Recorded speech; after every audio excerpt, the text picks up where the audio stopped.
Hello mga kabayan, welcome. Tama na ang pag-scroll sa YouTube. I-type na ang Nurse ng Bayan para sa mga health tips and advice. Hi sa inyong lahat!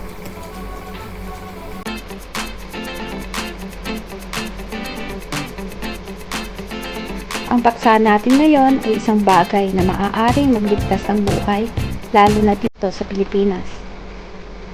Tatalakayin natin ang diabetes at ang mga babalang senyales na kadalasang binabaliwala ng marami. Kung minsan ay nakakaramdam ng pagod ng walang malinaw na dahilan, malabo ang paningin,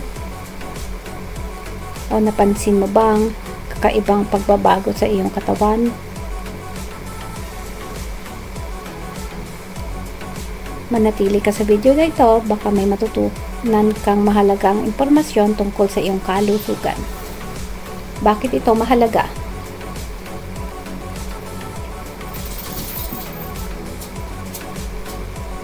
Alam mo ba na isa sa bawat 5 Pilipino ay maaaring may diabetes, pre-diabetes, at maaari sa kanila ay hindi alam ang simptomas. Pero palagi ang nagsisimula ang diabetes sa mga halatang simptomas. Dahan-dahan itong lumalapit, tahimik at hindi napapansin. At kapag nararamdaman mo na ang mga seryosong simptomas, maaaring magsimula na ang pinsala sa loob ng katawan. Sa iyong puso, mga bato, paningin at mga ugat. Kaya ngayong araw, pag-uusapan natin ang mga unang senyales, yung madaling hindi mapansin pero mahalagang matukoy agad. 7 nakakatagong senyales ng diabetes. Madalas na pag-ihi, lalo sa gabi.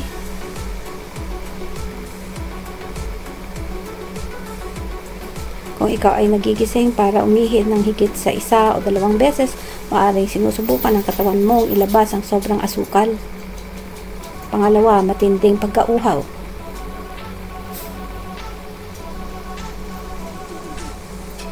Hindi lang pagkatapos mag-ehersisyo o dahil sa init, kung tuloy-tuloy na pagkauhaw kahit umiinom ka na ng sapat na tubig.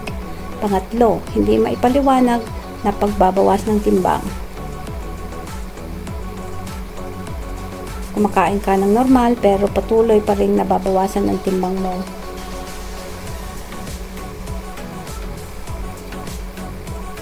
Maaaring simptomas ito na ang iyong katawan ay hindi gumagamit ng glucose ng matino. Pang-apat, malabong paningin.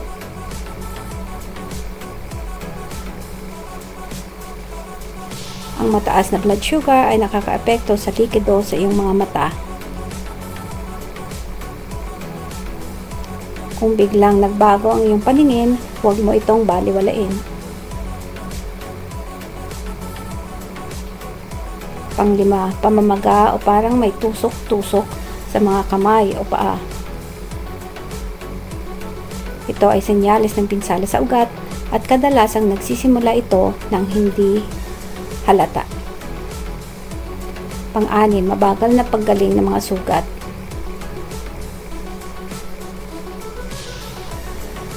Maliit na sugat o galos, sobrang tagal gumaling.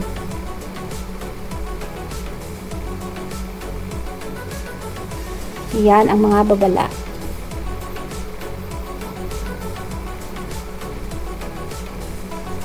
Pang-7, maitim na bahagi ng balat, lalo na sa paligid ng leeg o kilikili. Ang kondisyong ito ay tinatawag na acanthosis nigricans at kadalasang simptomas ng diabetes.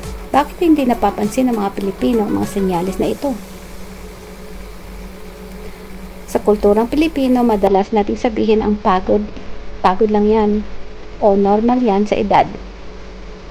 Madalas nating binabaliwala o minamaliit ang mga simptomas. Marami sa atin ang iniiwasan ang pagpapatingin sa doktor kahit may nararamdaman na. At minsan hinihintay pa natin na lumala bago kumilos. kapag huli na ang lahat. Pero walang pinipiling edad o kasarian ang diabetes. Pati ang mga kabataan na nasa early adulthood at mga teenager ay nagkakaroon ng diagnosis na ito. Ano ba ang pwede mong gawin? Kung napapansin mo na ang alinman sa mga sinyalis na ito, huwag kang magpanik. Pero huwag mo silang baliwalain.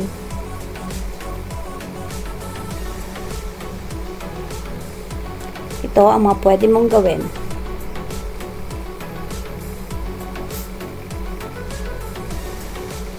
Magpa-test ng fasting blood sugar o HbA1c upang malaman ang antas ng asukal sa dugo.